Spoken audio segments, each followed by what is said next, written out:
Okay, perfect. And I'll make you the host again.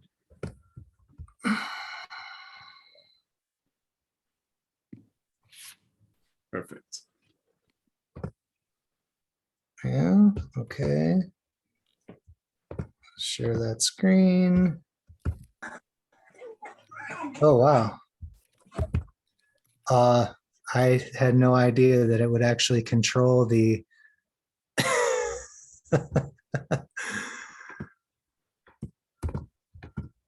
oh, okay. Just one moment while this is my first time doing a screen share on Zoom, so I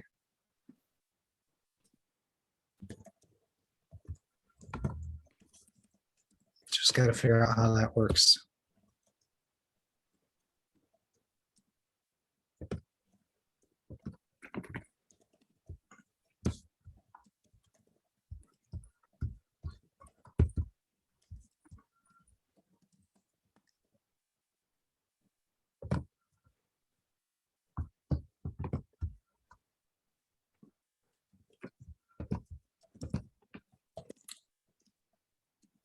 Okay, everyone can hear me okay, hopefully. Yep. Yep.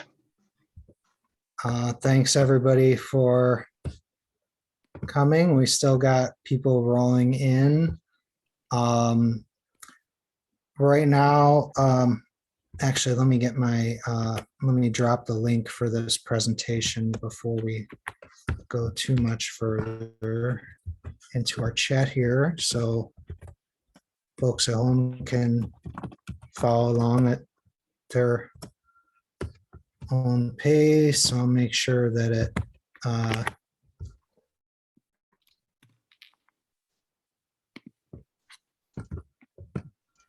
make sure the sharing settings are on that so everybody can do it. But right now for the kind of opening exercise, we're going to just explore a physical sensation, any physical sensation that you notice and you want to share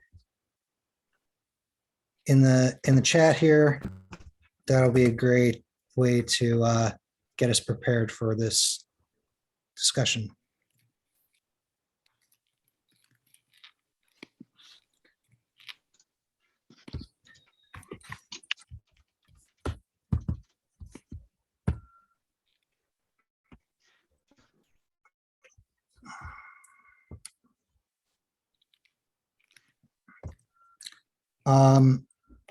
Shanzi, I'm looking for, physical sensation. I don't know if maybe peaceful is a sensation, but if you can locate any sensation somewhere in your body, like right now, I'm feeling like right in my center. It's just maybe a little, there's some pressure and it feels a little squiggly. Is that a sensation? I don't know.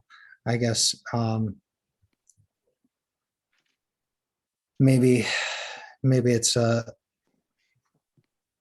it's not always easy for us to identify exactly what we're feeling, and that's partly what this session is about.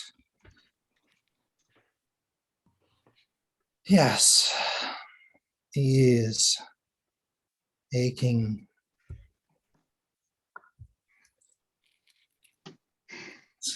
Some food stuck in the teeth, so maybe there's some pressure there. Heaviness, yes, and that maybe is more of a, there is a physical sensation to that that's hard to describe. Awesome.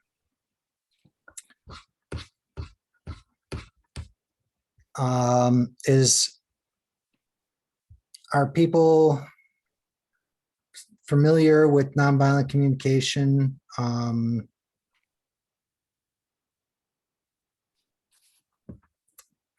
I'm assuming that I know a lot of people in this crowd have some familiarity. We've done the book, the Nonviolent Communication Book Club.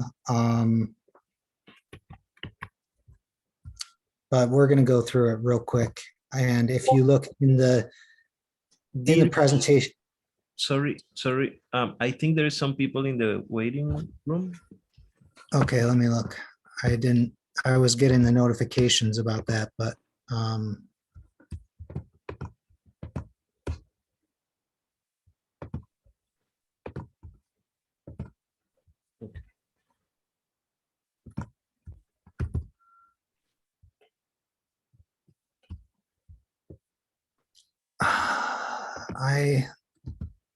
I don't even,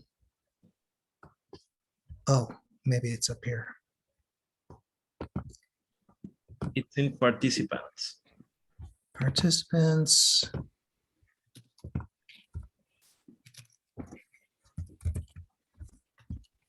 Oh yeah, there's a bunch of people waiting. Yeah. Okay, hopefully everybody is finding their way in. And now I can see, I can keep a better eye on that. It was telling me when people were waiting.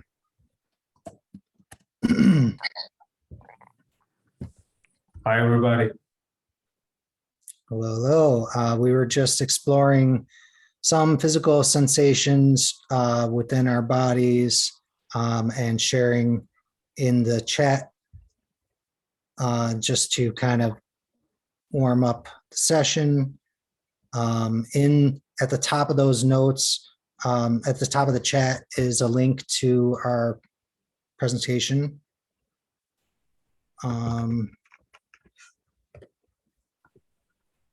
And I'm just going to mute everybody, and you can unmute or raise your hand or whatever if you want to say anything.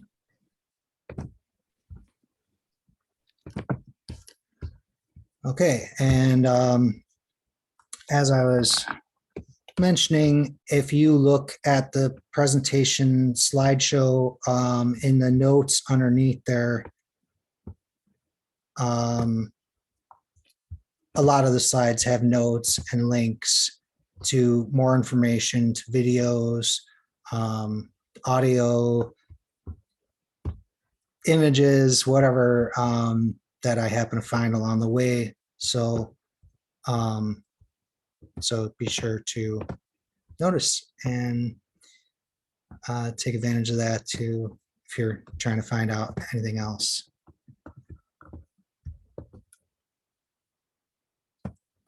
Admitting more people.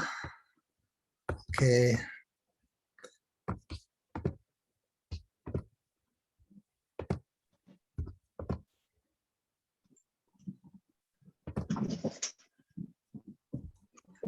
So Marshall Rosenberg, Dr. Marshall Rosenberg, who came up with the nonviolent communication, it was his belief that violence and the planet was created by the way that we think and the way that we speak. And he created this process while as a product of the research that he embarked on to discover what makes people some people enjoy compassionate giving, and then what makes others seem to thrive on the suffering of others. So, we're not going to talk a lot about that, but just understand that that's where this all comes from. And there's a link to the last session I did on nonviolent communication here on this slide. And there's a ton of quotes that kind of break down the whole process, but I think we're gonna cover all the main points here. I think we'll cover all the main points here. Okay. So yeah, nonviolent communication involves sharing what's going on with our feelings and our needs and how we feel in relation to those needs. That's what Dr. Rosenberg taught, was that our feelings indicate whether our needs are met or whether they're unmet. So when they're met, we feel pleasurable feelings, and when they're not met, we feel unpleasant feelings. So another part of nonviolent communication is once we've connected with those needs, exactly what needs are relating to which feelings, then we ask how others can help us. We ask other people like how they can help to meet those needs, or we share appreciation for that, how they have. And then we also want to receive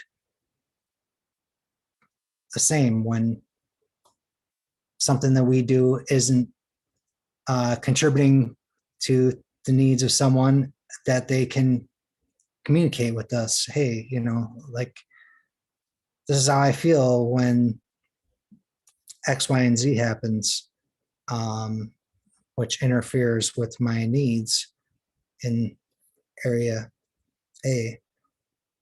Can you, would you be willing to do something different to help me meet this need? Part of the problem is that that's not what we're trained and taught how to do. That's not what we're used to doing. Is when I feel upset, I think like, oh, what a jerk, that this person just was so rude to me. And I'm not thinking about what needs I have. I'm thinking about a specific strategy for meeting those needs. And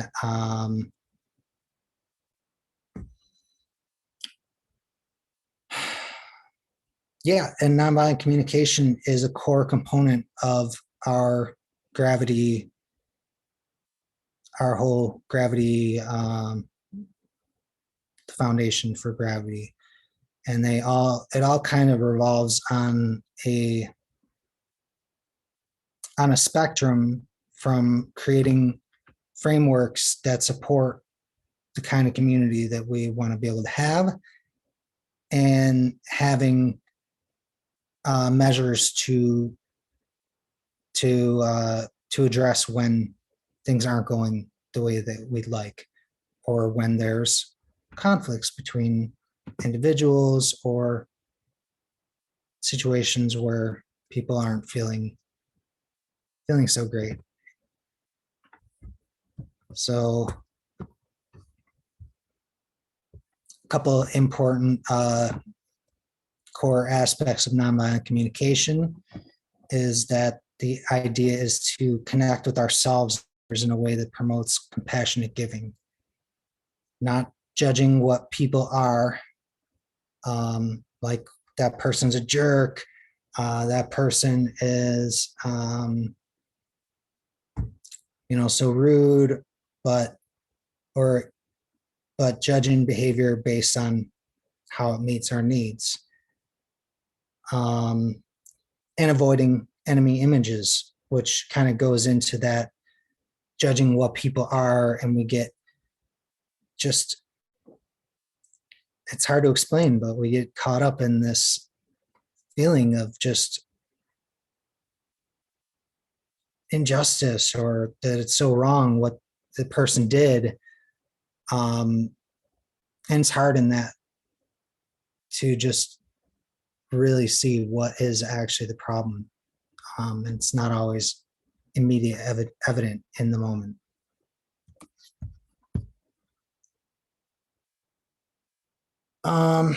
This is also part of, it's not a core component to today's session, but this is a big important part to nonviolent communication, I think, gets left out, that the reason that we have this type of language that judges what we are, rather than how our behaviors met needs or how it's interfered with needs, is that it helps to maintain domination structures.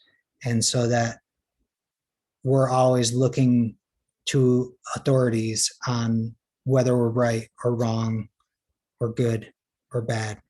And this language identifies us as a certain type of person based on our behavior, our appearance, our intelligence, the way we talk, the way we dress, the way we look. And retributive justice judges people as wrong, right or wrong, good or bad. And if you're judged as good, then you deserve to be rewarded. And if you're judged as wrong, then you deserve to suffer. And this is how it makes it easy for us to enjoy making other people suffer. Because if we judge them as bad, then we can attack them all we want and feel like the good guy.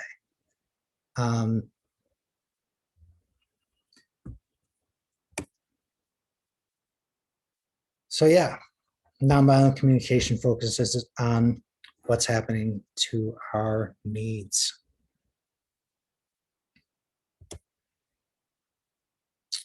And another thing about the judging what people are is it also goes not just on the negative judgments, but also the positive judgments of you are great, oh, you're awesome. That'll tie together when we get to gratitude in nonviolent communication, but that's all tied in together with this objectification and judging what people are for deciding who gets punished or who gets rewarded. And just wanted to add that in there.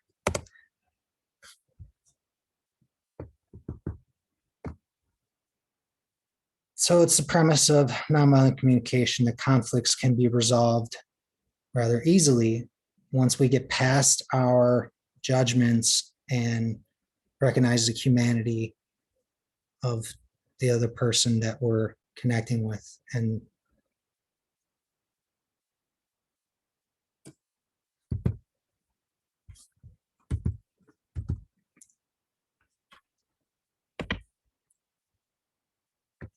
And during my research, the common framework for nonviolent communication is observations, feelings, needs, and requests. ONFR, OFNR. If you know nonviolent communication, if you're familiar, you've seen this OFNR before. But I thought it makes sense to add the T onto that. Marshall he had a big section on gratitude in his workshops. He did a whole, so I mean, it's not that he neglected this, but it just wasn't integrated with this part of it, the acronym OFNR, observation, feelings, needs, requests, and thanks. Because, first it's all about observations, feelings, and needs. And whether those needs are met, then we can give thanks. And when those needs are not met, then we can make clear requests, tying in our needs and our feelings and the observation. And as someone who has studied nonviolent communication for like 4 years, I can say that all of this is really not super easy. It sounds kind of simple. It's kind of a lot to wrap your head around, at least if you're me. And so that's kind of what we want to do this session, is to get more familiar with the feelings and the needs.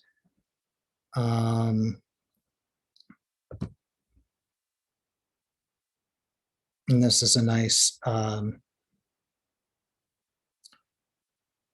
because observations we're looking for straightforward facts, not our evaluation of the behavior, not our judgment of what they are based on the thing that they did.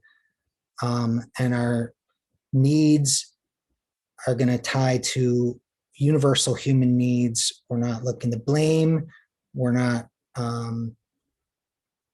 trying to enforce people to fulfill our expectations.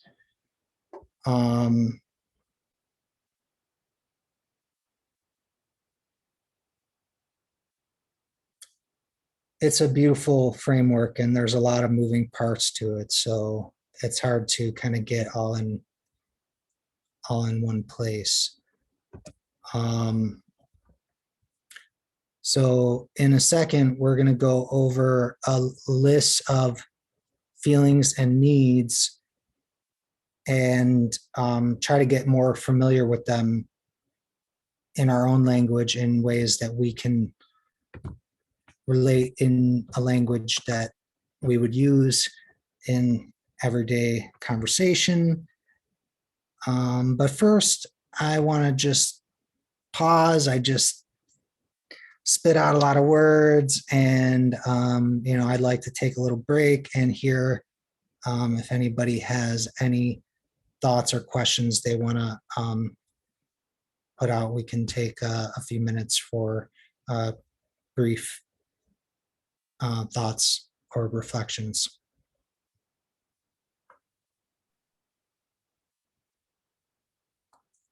And you can, I'm looking for the, yes, Wonka, you can unmute. Yeah, also Chauncey was raising the hand, but I love this topic, and I wanted to say two things. One is about a book of Jean-Paul Sartre that is called Closed Door, and it's a play of people in hell, and they are facing an uncomfortable position, but as they are dead, they cannot change. And Jean-Paul Sartre says that what distincts living from dead people is the capacity of changing. And when you say that some person is X, you are giving them like a fixed role and you are not allowing them to change. So when you stop objectifying people, you start allowing them to change. So if you want someone to change, instead of telling them what you judge that they are, because that only perpetuates that behavior and feeds your ego with the I was right. Try focusing on what do you want and what can you do to meet your needs, based on the process that Dan is explaining, where you don't focus on your perception or on the other, but you focus on what can you do to enrich life and to meet needs of the people who is participating. Yeah. That's beautiful. Can you guys hear me? Yeah. Yeah, go ahead. And then after you're done talking, Guyan, you can just unmute Shanzi when he's done and go after that. Okay, cool. Yeah, I just think it's interesting the way it's being described. I haven't heard NVC correlated with retributive justice like that before, but that makes a lot of sense.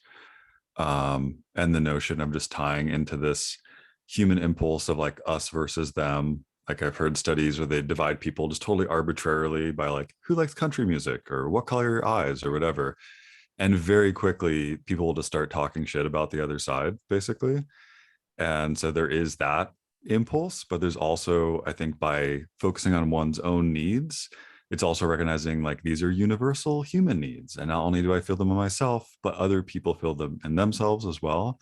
And that very much pushes one into the direction of empathy. So yeah, thanks for explaining it that way. That was really useful for me. Thank you. Nice. That's a really great point. I appreciate you guys letting me get up here and speak. But no, I don't know, when we talk about needs, something that comes to my mind like immediately is like how do we know what our needs are? Like, I mean, I think we all think we know what our needs are, but I think that sometimes, you know, you kind of lose sight of the forest from the trees, you know what I mean? And with that being said, I think it's really important to recognize that because sometimes we don't actually know what is best for us, that when we are presented with that thing that is actually what we need, sometimes that can make us feel very negative. You know, we can get very uncomfortable, we can get even angry because this is what we do, this is who we are, right? And I think that for all of this to really take hold, you have to like meet that place in yourself that knows that you really don't know anything, and to be humble to any kind of opinions. And example that I'm going to use for this is my very best friend. We've been friends for about 6 or 7 years now.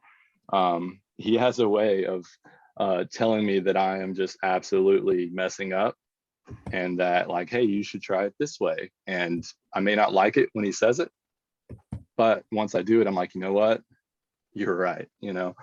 And I think, I don't know, it's like I said, we're just talking about feelings and needs, and I think that part of that is just, like I said, staying humble to the fact that we really don't know what we need, because we really don't know like who we are, you know. I mean, I think Alan Watts says, you know, you can't bite your own teeth, you know. And yeah, that was just a thought that I had. Thank you. Yes, absolutely. I, as years go on and the more I learn, it's definitely, you know, I can see how most of my life I've gone through with this sort of illusion this illusion of being a free actor in the world, choosing what I wanted and doing what I wanted, not what, you know, but we're all like a kind of big jumble of complexes where we're reacting to some emotions that we have stored up, and all sorts of different reactions. And it is really like we're like a big puzzle. It's hard to realize, like, each time I feel like, oh wow, I have some more awareness of the world, and then a couple years later I'm just like, oh yeah, I didn't know anything what I was talking about even. So Yes. so much for all that. If I may say one more thing, and I'll mute, but one of the best pieces of advice I've ever gotten is that if something is triggering you, that's where your work lies. Simple as that. Yeah, and I definitely recognize that a lot of times when I'm getting upset by something that somebody else does, that's something about myself that I really don't want to examine. That ties into shadow work, which is definitely an important subject that Gravity deals with, but we're not going to get too much deeper into that today. Unless anybody else, I didn't see any other hands up. Does anybody want to just unmute and there was a question in the chat of what do we do when we are the ones being judged to be X? oh, well, you know, that's tough. And I don't, you know, I think, well, nonviolent communication does help us with that, because when in that moment, when we're being judged, we can look to the other person in our imagination, and we can imagine what they might be feeling and what needs of theirs might be interfered with, whether by our action or not. And then, I mean, it doesn't eliminate the pain of the judgment and the reaction from the other person, but it definitely, at least adds some perspective. And perhaps through that, you could look and find a solution by really considering what the other person's needs are. Maybe they're not reacting in a healthy way, but if you figure out what their needs are and you can meet their needs, then you might very well, or you can help towards that end, then there's certainly a chance that maybe you could change their behavior through focusing on the needs. So let's go on to that, and we're going to take 10 minutes or so, and we're going to go through this. There's 3 pages of feelings when needs are met, feelings with unmet needs, and universal human. 2 pages of feelings, 1 pages of needs. And I don't know if maybe, I think we don't need to talk, but we can take, or I can even just read them aloud, but I would like for each of the feelings for you to consider, even if it's not one of the feelings listed or the versions of the word, that what kind of word would match for you in that situation. I'll start with the feelings when needs are met, because those are the fun ones. We have exhilarated, ecstatic, elated, enthralled, exuberant, giddy, silly, slap happy. And yes, you can see these are not all sensations. When I started in the beginning of the session, I wanted to narrow the focus as tightly as possible, because usually when we say I feel, people start the sentence I feel, and then they go on to describe their thoughts on the matter. I feel that you just don't understand what I'm talking about. No, that's a thought. That's not a feeling. So we're not quite that strict on as far as only naming specific sensations, but getting to name and understand what sensations are happening in our body when we're having these feelings is important. Maybe not specifically nonviolent communication, but it's definitely part of our literacy in feelings and needs. Excited, alive, which also can be expressed as alive, amazed, animated, eager, energetic, enthusiastic, invigorated, lively, passionate, inspired, also expressed as amazed, astonished, awed, dazzled, radiant, raptured, surprised, thrilled, uplifted, joyful, which may also be expressed as amused, buoyant, delighted, elated, ecstatic, glad, gleeful, happy, overjoyed, pleased, radiant. And yes, these are not all expressing exactly the same feeling, and they will fit in different circumstances. But we're trying to expand greatly beyond the norm from, hey, how are you? Oh, I'm doing all right. Or I'm good, I'm bad. You know, I haven't most of my life been very used to thinking in terms of all these different descriptive words for feelings.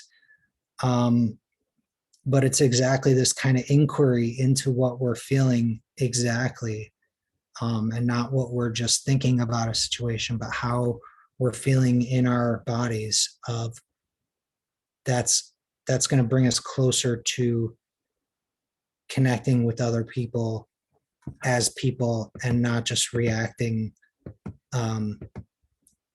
not just blindly reacting from the sensation.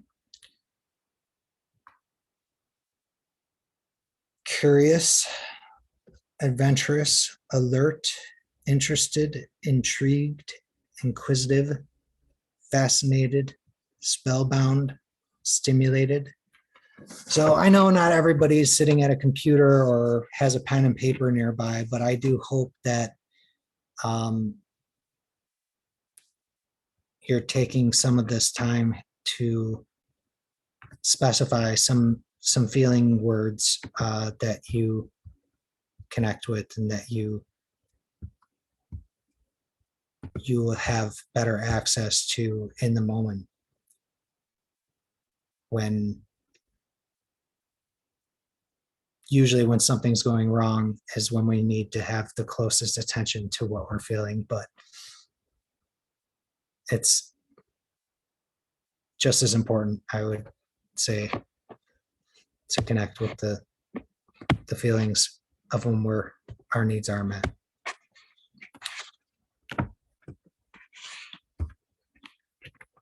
Does anybody want to volunteer to read some of these feeling words, or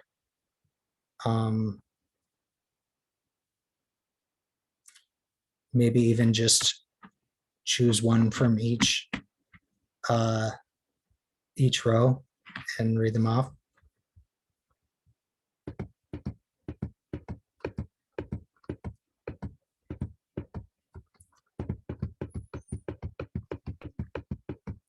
Yeah, I'll throw it down with you, Dave.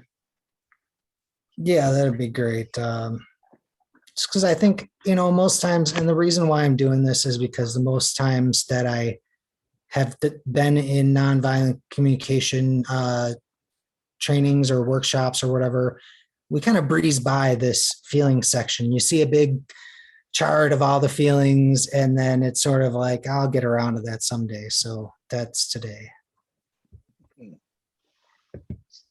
Cool. So should I just start at Relaxed. Confident, relaxed? Where's Yeah. relaxed? Relaxed, at ease, carefree, comfortable, open.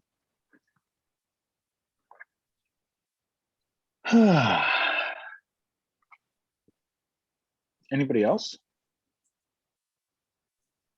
Yeah, why not? Can you all hear me? Go right ahead. With We curious. are going curious, adventurous, alert, interested, intrigued. Intrigued? I don't know how to read. Intrigued. Inquisitive, fascinated, spellbound. Let me move this window. Stimulated. I can keep going if you want. Sure. Confident, empowered, proud, safe, secure, self-assured, engaged, absorbed, alert, ardent, curious, engrossed, enchanted, entranced, involved. For sure, I'm feeling involved right now. Hopeful, expectant, encouraged, optimistic, grateful, appreciated, moved, thankful, touched, effusive, Yeah. refreshed. And my screen is broken at this part of the screen, so I can't keep reading now. I can take over if you want. I'll read a line or two. Sure. Refreshed, enlivened, rejuvenated, renewed, rested, restored, revived, and energetic. Someone else want to go from here? Temmie has their hand up. I could go. Yeah. Cool. So, affectionate, compassionate, friendly, loving, open-hearted, sympathetic, tender, trusting, warm, peaceful, blissful, calm, centered, clear-headed, mellow, quiet, serene, tranquil. So, yeah. Any other person want to head in? Because I feel really tranquil right now. Yeah, I'll close up this page with relieved, complacent, composed, cool, trusting, collected, feeling collected right now. That's a bonus word. It wasn't on the list. Content, glad, cheerful, fulfilled, and satisfied. That's great. I'm glad we got to spend so much time with these feelings when our needs are met, because I think we don't spend enough time with them. That's my suspicion. Feelings with unmet needs. We might even be more familiar with hostile, antagonistic, cold, contempt, disgusted, dislike, hate, horrified, repulsed, scorn, vengeful. Yes, and these feelings can be very easily used to encourage us towards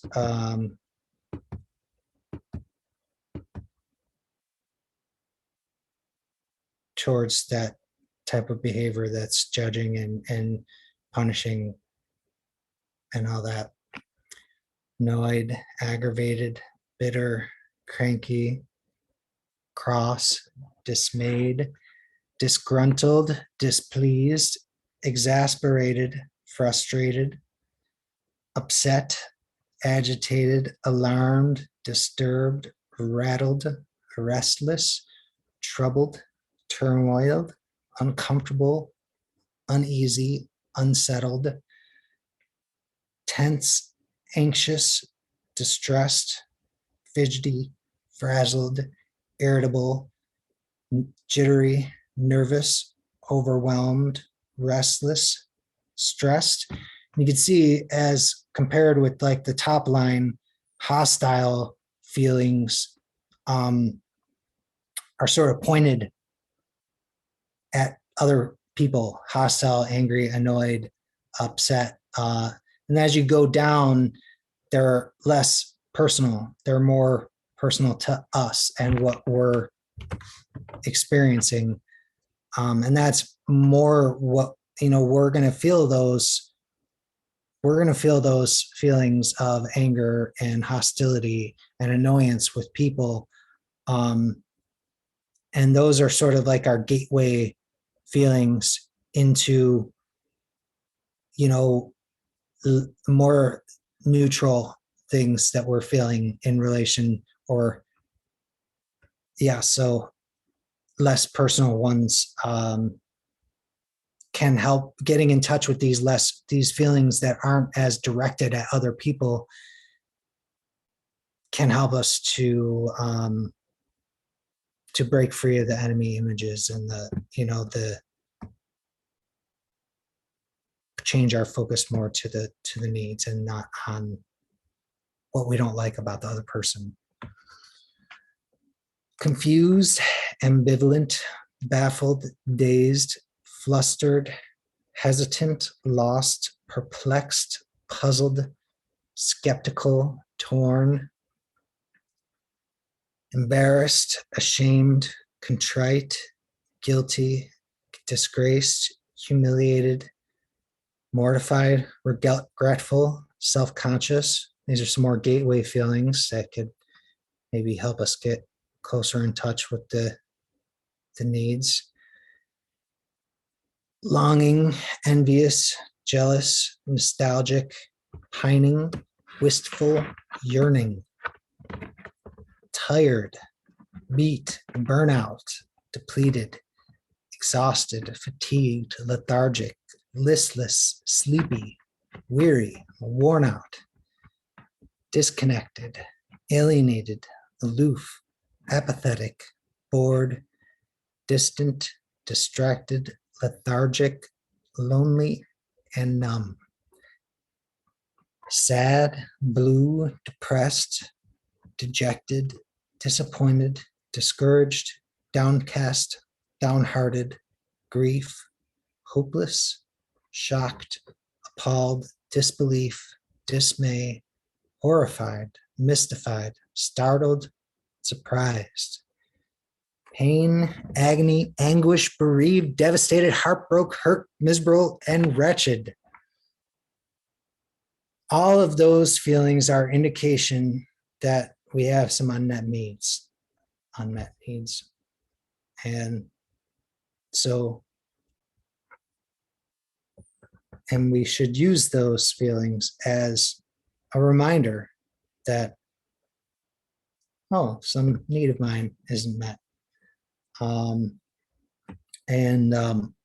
somebody want to volunteer to read out the from the universal human needs Oh, I list? definitely want to start with connection. Awesome. I thought you want to jump into Contessa. You want rock, paper, scissors on this? No, you can go ahead. You got it. All right, connection is my motherfucking jam, if you guys didn't know. So connection, acceptance, affection, there we go. Appreciation, belonging, care, another one of the greatest hits, greatest feeling ever. Cooperation, communication, closeness, community, compassion, empathy, inclusion, safety, security, stability, support, trust, and warmth. Anybody else? That's right. I'll tag in now.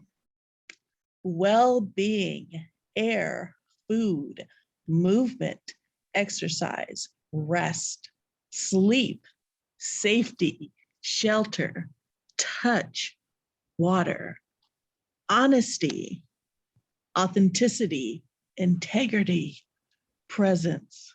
Ooh, this is going to be fun. Play, joy, humor, recreation, dance, physical expression, rough housing. We need more rough housing. That was great. Yeah, I actually added rough housing to the list because I felt like it was kind of missing. Wonka, do you want to jump in here? Yeah, I just wanted to compliment that sometimes when we think of well-being and on human needs, one of the main ones is like the financial need, but that's something that we've been talking about in multiple of our sessions, that there are multiple ways that a human can experience wealth. So there's the financial wealth, but there's also the physical wealth. There's also the social wealth.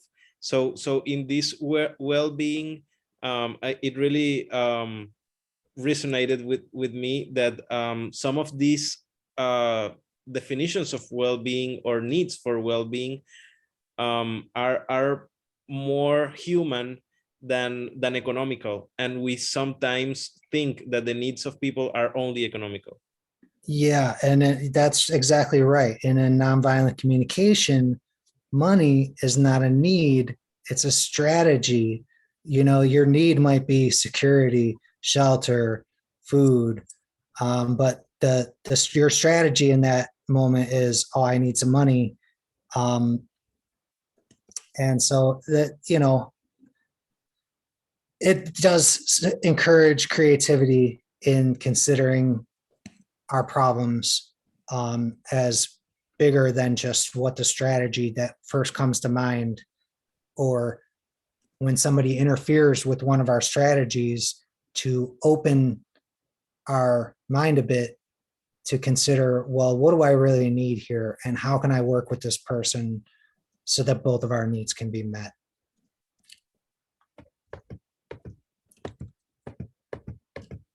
I don't see any other hands up. Oh, Gayan, you want to come back in and on honesty? Or no, on peace. Yep. So peace, beauty, communion, ease, equality, harmony, inspiration, and order. Autonomy, choice, freedom, independence, space, and spontaneity. And then I'll leave meaning for someone else. If you're one of the hand raisers, you can jump in. I don't know why I don't see it in my list. I could take meaning. Meaning, awareness, challenge, clarity, consciousness, contribution, creativity, discovery, efficacy, growth, hope, learning, mourning, participation, purpose, self-expression, stimulation, and understanding. Absolutely. And I don't know if somebody read autonomy, and I was just scrolling through my list looking for hand raises, but autonomy is an important one to consider. And a lot of times we just want to keep in mind that our strategies for meeting our needs can interfere with somebody else's autonomy if we're not really open to finding a different way than just this one way that we thought to do it. So that's awesome. Thanks everybody for helping out with the readings, and hopefully at least somebody in this group has a list of feelings and needs in their own that they can use. I'm gonna do this after the session and get my words like I've been meaning to for the last 3 years. So now it's almost over, but now we're to the main point of this session, is expressing gratitude in nonviolent communication, which this slide that I'm on right now, there's a direct link to the place in a direct link to Marshall Rosenberg talking about how to express and receive gratitude. So if you feel like you want to listen to that later, please just be aware that it's there. And as we've already covered a number of times, gratitude in nonviolent communication involves observing what action enriched our life, not just like, you make me feel great, but the way you talk to me, I feel really supported with your language, and I feel great about that. So it can feel a little stilted, like getting all the pieces into place, but it's a lot more satisfying for the other person than just to be told you're great. But then when you tell them specifically what needs were met, how you feel, and they know why they're awesome, exactly because they know your need was met by something that they did.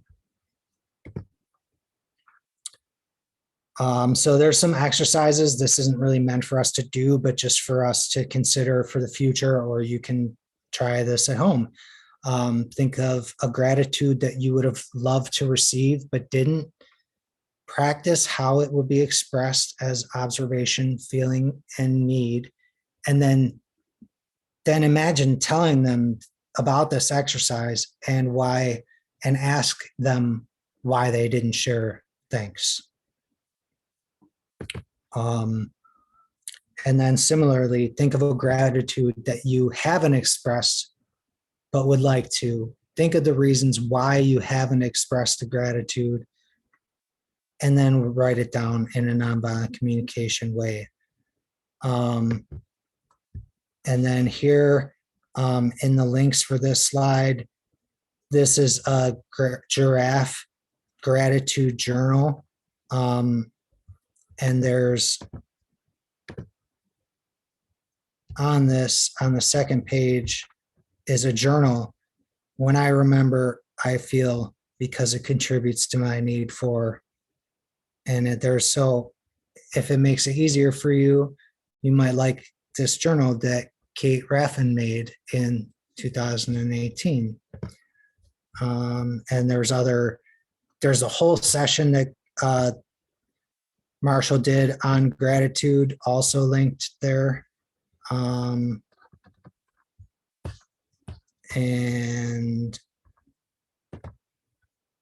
then just to wrap things up, kind of thing I thought that would be, oh, yes, Wonka. Yeah, just before jumping into that, this last section, I think you went over really fast of this slide that says difficulties receiving gratitude. I think that's something it's worth talking about. We all sometimes struggle to receive gratitude. Absolutely. You're right. And and everybody, obviously, if you have somewhere to go at 3, don't feel bad. Thanks for sticking around. And anybody who wants to stay, I don't have anything immediately after this, so you can feel welcome to hang around and we can continue on this. But yes, absolutely. That was a big part of that session 9 in the workshop, the training workshop that Marshall taught, was that a lot of times we don't, people want to downplay what good they did, or they feel like, oh, this is just something that it was my duty, or there was like some obligation that they had. And I thought I took notes on that actually, but that's a big important part of nonviolent communication too, is that, you don't have to do anything, and we don't want to think of obligations, because that's one way that people can, they feel like they don't have any choice. That's how a lot of unjust and horrible things happen in the world, because they're following orders or just doing their job. But nonviolent communication wants us to remember our freedom and our choice in every circumstance. And so we want to avoid that type of it's sort of like a false humility, where we don't, it's important to receive gratitude and praise. And the simplest thing is just to say thank you. I appreciate you sharing that. Even if it's uncomfortable, it's better than denying someone's praise, which maybe it was hard for them to share in the first place.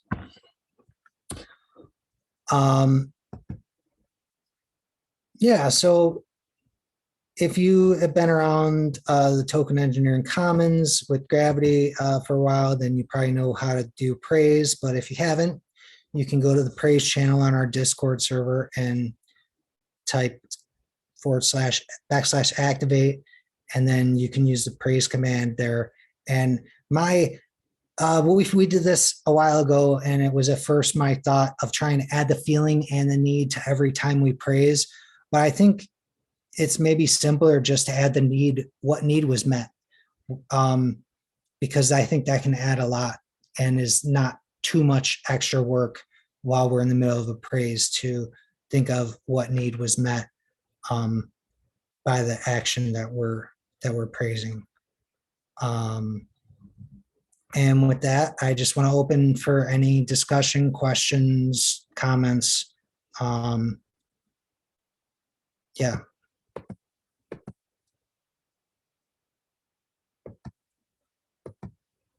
Thanks everybody for not fleeing the channel the moment that 3 came.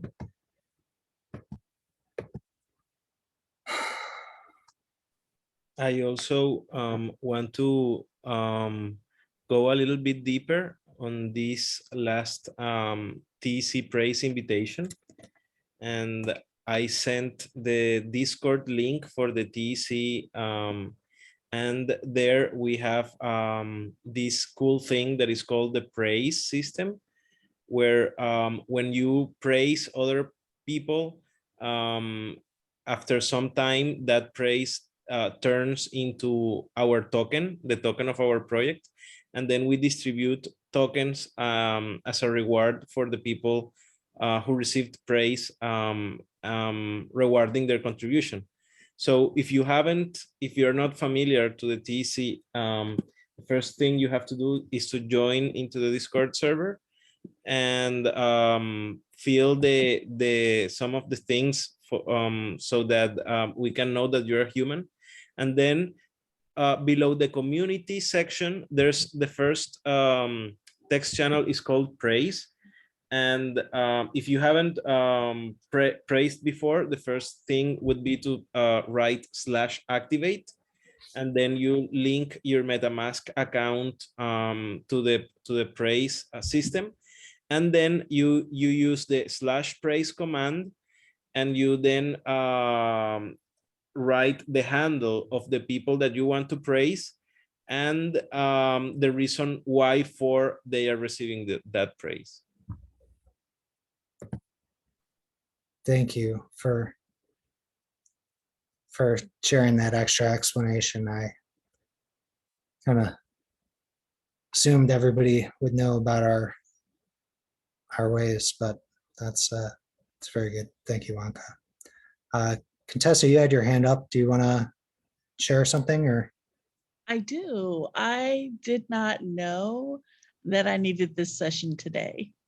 I did not know what to expect. I did not know what you were going to. I mean, I had an idea because we had the documentation, but when I first came, I was kind of sluggish and tired and worn out and feeling a little bit of pain in my body. And even in the beginning, when you said, to kind of focus in and feel what you're feeling, I'm like, yeah, I'm not doing that. But being here in this space and listening to everyone read, something connected inside of me, and I feel more grounded to myself, to this space, and I feel more energized. I don't have the pain in my body anymore, and it was just what I needed. And so I wanted to say thank you for showing up today, and for teaching, and for allowing us just to be, because that's what I needed, to just be. And it being, I was able to receive what I needed. Thank you. Well, that's so awesome, Contessa. I feel really great hearing that feedback. And I did notice that in the beginning, you didn't have the camera on. Like I seen your smiling face the last couple times, like bright-eyed, bushy-tailed. But then, like while we got into the feelings and needs, you seemed to perk up. So I'm glad for that. Definitely. Thank you. Nicola, you have your hand? Yes, thank you. I just want to say big thank you. Feeling really grateful for today's session. When I was coming in, all that I had connected with nonviolent communication was this way of talking, like, what's alive in you? What's alive in me? Like identifying how I'm feeling, right? And I just really appreciate so much bringing feelings and emotions into the field of consideration, because it really, matters how we feel, right? And we do want to feel good in our bodies and in our lives, and we want to follow the good feeling. And I think it's really important to know how to connect with the sensations and feelings, and allow them also to be experienced, and then work with all the great tools. And I just want to praise every single speaker that, every single lesson so far. It's amazing. I'm enjoying this training so much. And I have a question off topic, but related with the training. I noticed in the calendar that there is a conflict resolution in DAOs session in your calendar, guys. It's for Thursday, and I'm curious what it is and if I can join and listen in, maybe if you'll be practically using some tool or what it is. Thank you. I can answer that. And yeah, that session on the 16th was an invitation from the metagame community. They are having the MetaFam event during this week, and we will have a presentation of 30 minutes this Thursday. Also, next week, it will be my session. And I am really happy that we have had all of these previous topics to gain momentum to my session, and because I am going to try to wrap everything that we have been talking about in the past sessions and try to make it like really practical into why all of these topics that we have been talking about are key for people who want to actually facilitate or mediate in conflicts. And yeah, if you would like to participate on this Thursday call, I will be talking more or less on some similar things, but each of the sessions it has like its own singularity. So if you want to come to this Thursday session, it's cool. But also on next Tuesday, I will be leading the session, and my session will be really focused on how to put in practice all what we have been talking about in the situation of you being a positive third side in a conflict between people. Awesome. Yeah, thank you. I'm definitely looking forward to that.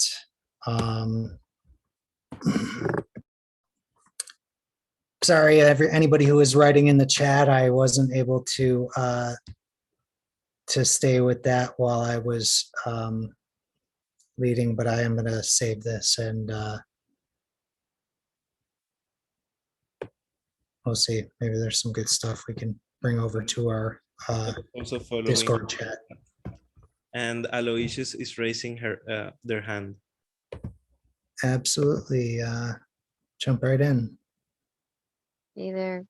I just wanted to add an accessibility thing for Juan because of the MetaFest 2 event that he'll be streaming from. I wanted to say that it live streams from YouTube. So when it comes time to like share the link, just sharing the live stream will be the easiest way to like track down and find where that's happening. That's it. I just wanted to pass that along to Juan. And thank you for today. I loved the feelings. That's like a home run for me. I think like a year ago I had this thing where at the end of the day I was like, it was like no matter what at the end of the day, because stuff does happen, every single day just ended up being like a bad day. It was like, you know, it could be like good, mediocre, bad, but if things happened, it usually fell in like, oh, that today was a bad day. And it reminded me of, I guess, like fast food, small, medium, and large, how small, medium, and large has like changed over time. And like, I was thinking that that's how my emotions were, that there was something I was doing where I wasn't actually aware of my emotions. I think that's what it was, is that I didn't actually know how I felt at the end of the day. I wasn't taking the time to like articulate it, because then I could be like, oh, you know, today was like a really frustrating day. I don't have to say it's a bad day. Today was a frustrating day. So yeah, a year ago, I like built out my vocabulary for emotions because I felt like it was really small. So today's thing, going through and taking the time to go through the different feelings or whatever, and being exposed to those words, like, you know, out of sight, out of mind, you don't really think about all the other emotions that you could be. But if they are in the front of your mind, it's a little bit easier to get to those places. Or at least that's what I've noticed from that exercise. So thank you for sharing. Absolutely. Absolutely. Thank you. Thank you.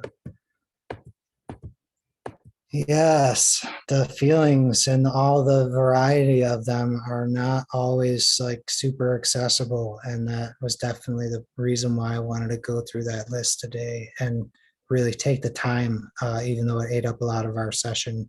I feel like it was worth it. So thanks, everybody. I'm glad your feedback let me know that, that it was my intention.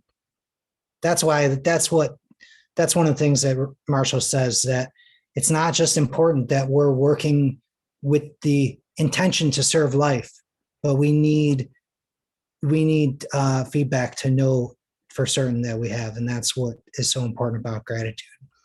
Abby, you have your hands up. Abbas, sorry, jump right in. Hey everyone, I'm also quite in a feeling or mood of gratitude, and also like would say discovered how mellow would fit, and say like feeling like a breeze, I could say, then like as if we were on a some peaceful hill and could feel the wind as if there were no trees around that.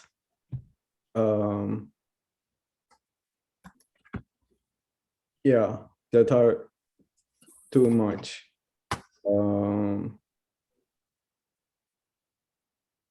To block or something to that flow.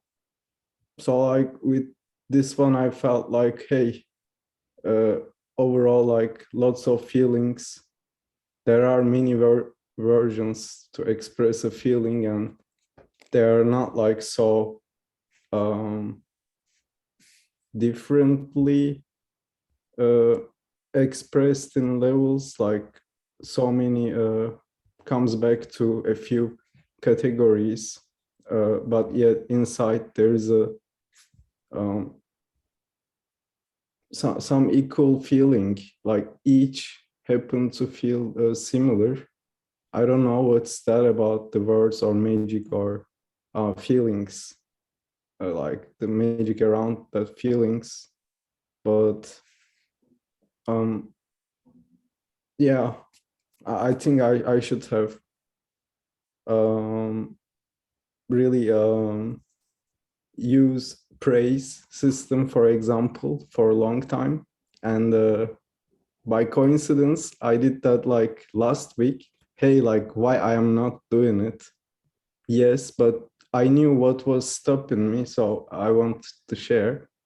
Like, hey, that thing, like when something right, you want to make it, but there is a time that's been that stopping you somehow. But when you realize it shouldn't, then it's all opening up that thing. Like doesn't matter, like this one, just one thing I want to say, like it's never too early or too late for something good. You know, you can do anytime. That's like never early or late. Like a lot of people are missing because they feel it's early. Like small hand could matter a lot. But yeah, I don't know how that all relates, but have a nice evening, and thanks for this one. Thank you, Abbas.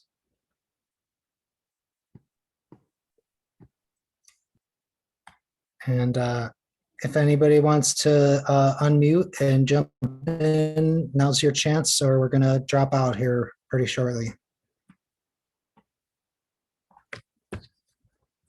All right, I'll tee up. I have, let's see. So I notice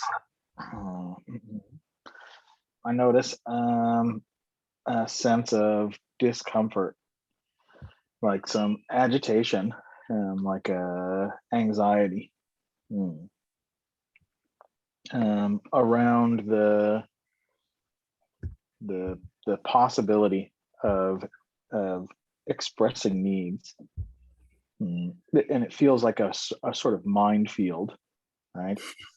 I can totally get behind like observation and inference, right? So, how am I feeling? What's the impact? What's the meaning of this, of what I notice and what I sense? And then when I'm sort of pressed with, and then express a need, there's so much, yeah, Jesus Christ, there's just so much that can go bad there, right? I'm a big fan actually of expressing desire, right? And saying what you want clearly and unambiguously. But there's something in particular about like the like slippery slope that is like, oh, because I need this, I can be a dick about it, for lack of a better word. Yeah. Needs are, well, for one thing, and this is something Marshall talked about a bunch, is that we're taught like needs are like a bad thing. Like, oh, like you're being needy. And yes, like someone framing, someone can easily frame their strategy as a need and then try to use that as leverage into an obligation. And it's sort of tough to, if you're in a relationship or if you're, involved in a community where that type of thing is happening, it's hard to know entirely, or even it can happen. We can express these things as sort of like if we're not being conscious about the way we connect with others and the way that we meet our needs, any of us could slip into this this sense of like obligation around our needs. But we're trying to kind of open up the sense of needs as they're universal, they're human, the universal components to humanity, and that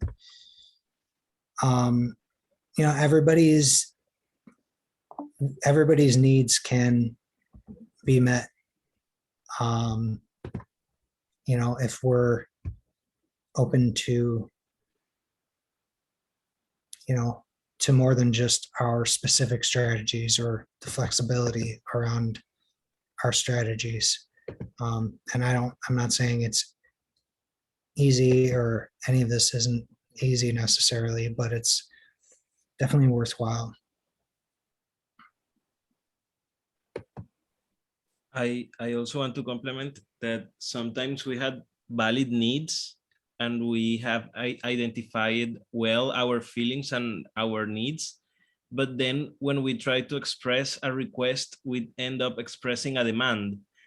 And that also affects the communication process, because maybe you can have valid needs, but if you make a demand instead of a request, the other person would feel like an imposition, and thus will trigger defense mechanisms towards your needs.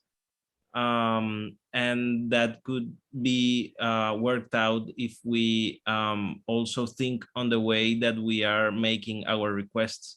I think that in the book, Marshall says that one of the things that you can use to identify when you are making a request and when you are making a demand is when you would be able or in the position of making that request. Sometimes we make a request to others of things that we wouldn't be able to deliver, and that turns our intention into a demand.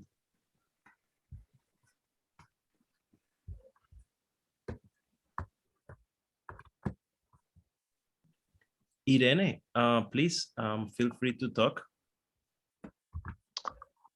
Hi, I want to share something. It's needed to be said that when we have a request, the other person isn't obligated. I don't know, how do you pronounce it? That, Obligated, yeah. yeah, they don't have to fulfill your need. But so we need to be ready that if we ask for something, we don't have to, yeah, the other person isn't like always going to do it, even if we need it. So that's another thing that we could react strongly about. I already asked it, so what's going on? But there's a next step where it's not always fulfill our petition. And I also want to comment that as human beings in human global rights, we should have some needs that should be obligated to be fulfilled for others. And we don't have that culture, but we should have obligation to feed someone, to shelter someone, to give peace to someone. So I think that in culture, we need to develop further into that direction, because it's unbelievable what we live as a humankind in the whole world.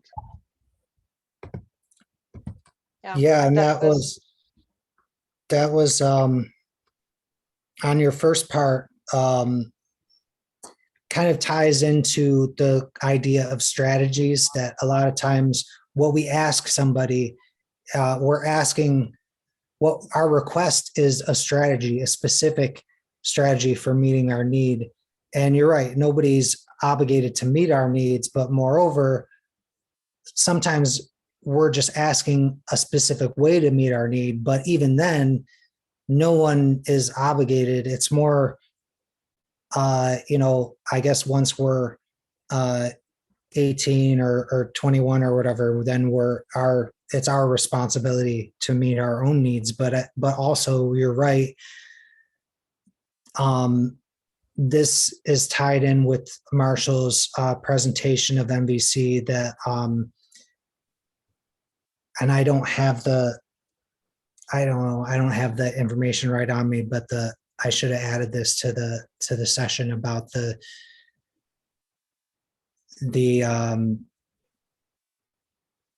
anyways, you're totally right. I can't recall,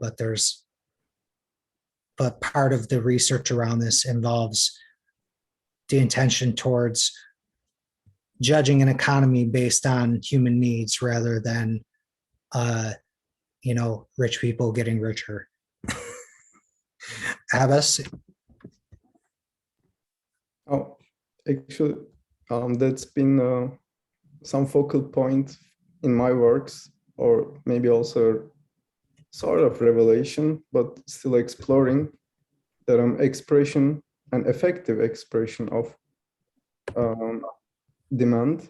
And well, let's say it's a request, but in a context maybe producer consumer, it's more likely you have the chance to demand stuff. Or if you're a resident or a citizen, whatever, you got that chance to say it's a demand, because that's an entity you are appealing to. It's not a person that's gonna have feelings and stuff. That's like you expect something legit. So that could go demand, but I would love to, I don't know, approach you, if I can, in any way, and explore how the expression of peace can be, which I kind of kept it raw, the research, but it's got some constants where people can say, like what we do in a praise, and imagine like everyone, praise everyone. I always felt like, hey, like I should be able to praise the whole, like I guess Irene did, or like, you know, like a group by like mentioning so. But per individual is also important. That's like bringing in these people and giving that homage. But yeah, for expression of peace, I was thinking, hey, there are like constants, conditionals,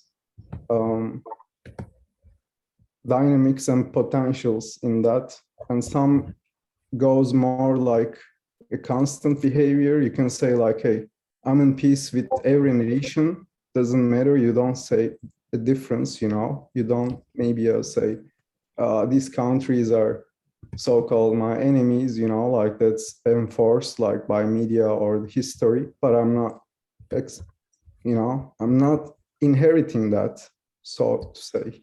That's a constant way of saying that, like treating everybody equal, like if you can go like that, high on that. But like conditionals are more likely between like entities like states, or creating some future synchronization around this expression of peace. If we could make, or if I could find wiser ways, and you could, I believe you could give a lot of stuff there on your thoughts, and that would make it something really full of those feelings that are good, I would say. Yeah, and that's maybe expression of request. Well, feel free to reach out in chat in the Gravity channel. You can reach out to me or Wanka directly if you want to follow up on any of that. Thanks a lot.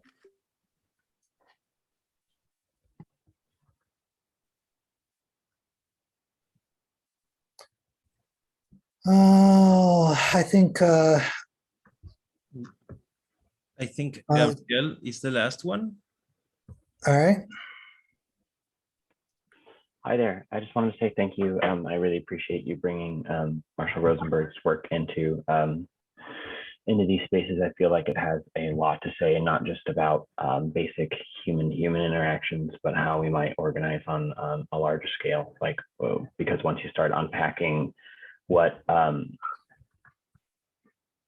operating from these kinds of needs-based assessments looks like, it has implications for collective. So I'm really glad that this has been being covered, and I want to mirror Aloysius' gratitude that for the vocabulary. I think having a way to gain clarity on your emotions is the first step towards being able to intelligently infer what another person might be feeling, and so create operating space in what can be like bandwidth starved dynamics. I'm curious if we could talk a little bit about like the hidden costs of inauthentic yeses. I think that's something Marshall Rosenberg talks about directly a little bit, but like I'm curious if anybody, how you feel like this the gratitude work are, but in general, if you have any perspectives on that work within Gravity or within the tech in general, on the potential pitfalls or points to navigate around when people give a yes that isn't genuine and therefore expensive, whether or not that's not that they don't have the capacity to meet the need, or whether or not that deprives them of bandwidth in another way. Like, I'm open that topic. And Marshall does talk about that, but his is centered more around in-person interaction. So if I ask you, will you help me with XYZ, I can hear by your tone of voice, how the level of excitement that you actually have about that. Where probably in these digital spaces, I don't know exactly the answer, but I think it takes more conscientiousness on part of the person asking. And I don't know, like, that's a good question of what to do with that specifically in digital spaces. And I don't know.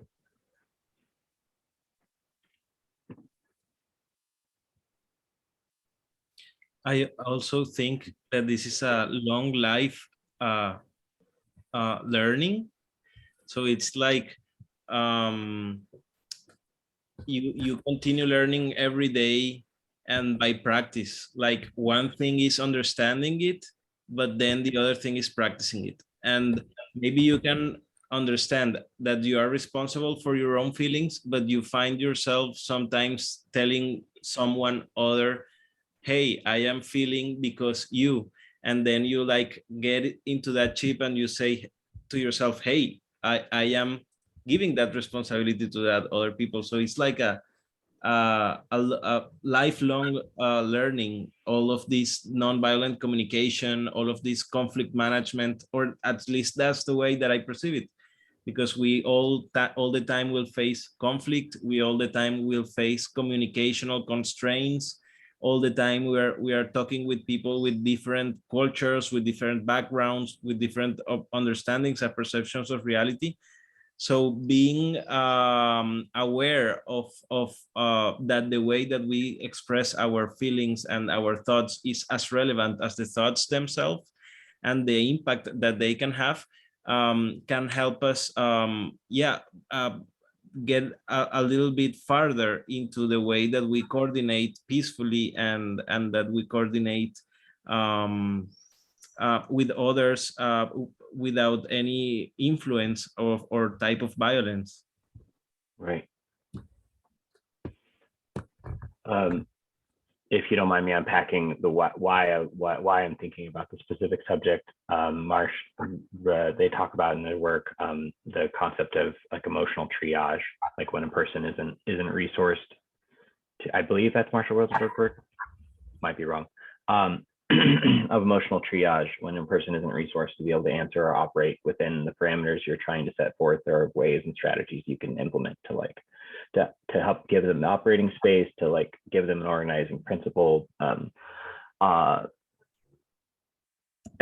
was just curious to begin unpacking what it might look like to develop strategies that might give people room for better yeses and nos. Just the same way that we've had to work to like develop shared presence over the last number of years with each other. Like, how do we develop working relationships when we're not in the same country? So I'll be following this. Like, I'll be subject long-term with pretty great interest. But I think it feels really necessary. Yeah, I mean, I think, I mean, at least I know how I am when I'm talking to a developer or someone else who's like got tons of demand on their resources. And, when you, or, somebody who's like an executive or whatever, and you're trying to, you want to get their attention, or you want to get a meeting with them or something,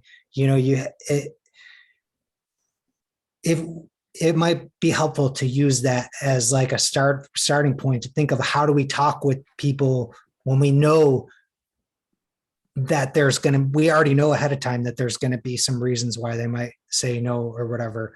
And then we could use that and then, build a template from that potentially. I also want to complement that this ties up really good with the last session that Morgan presented, because, and I sent this image that is a very more psychological concept that is called the window of tolerance, and is how you can identify 3 states of hyper arousal. optimal arousal zone and hypoarousal. And one of the things that you should try to do to have to build ground for communication is to bring that other person into the optimal arousal zone. And for that, you have to identify if their first reaction is being directed by a triggering of fight or flight, or if they are being triggered by a hypoarousal reaction of freeze or fawn. Where you, when you are talking with someone regarding a conflict, one of the first things is to try to conduct them into the optimal arousal zone where they can process what you are telling them and also be able to communicate. Because if you try to talk with someone who is in their hyperarousal or in their hyperarousal zone, you will end up receiving the defense mechanisms that come with the immediate reaction of trauma that we talked about in last session.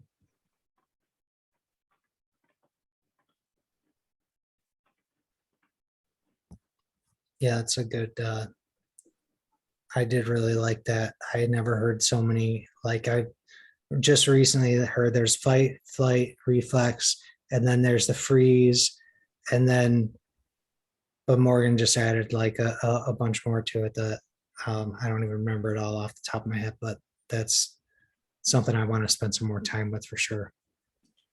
I am really happy because sometimes when people see the Graviton training study plan, they say like, hey, how are you going to connect so many different topics?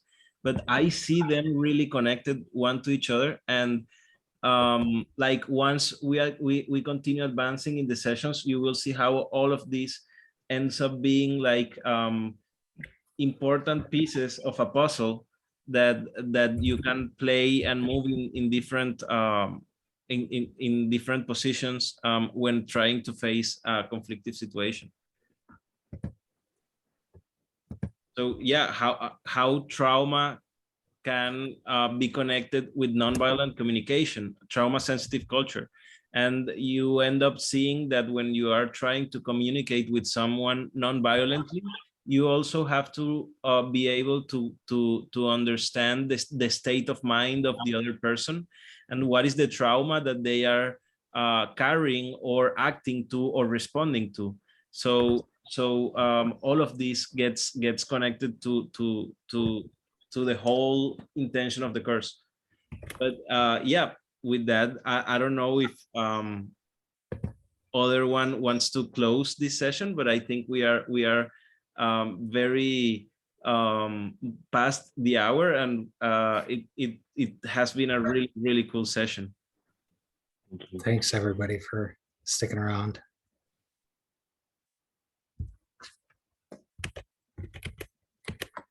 Well, Thank you. Bye. thank you, everyone. And yeah, let's keep in touch. See you next Tuesday in this session. And if you want to come to the Thursdays call that we will have a small presentation for the metagame community, you're also super invited. Awesome. Thank you, everybody. Thanks, everyone. See you Thank later. you.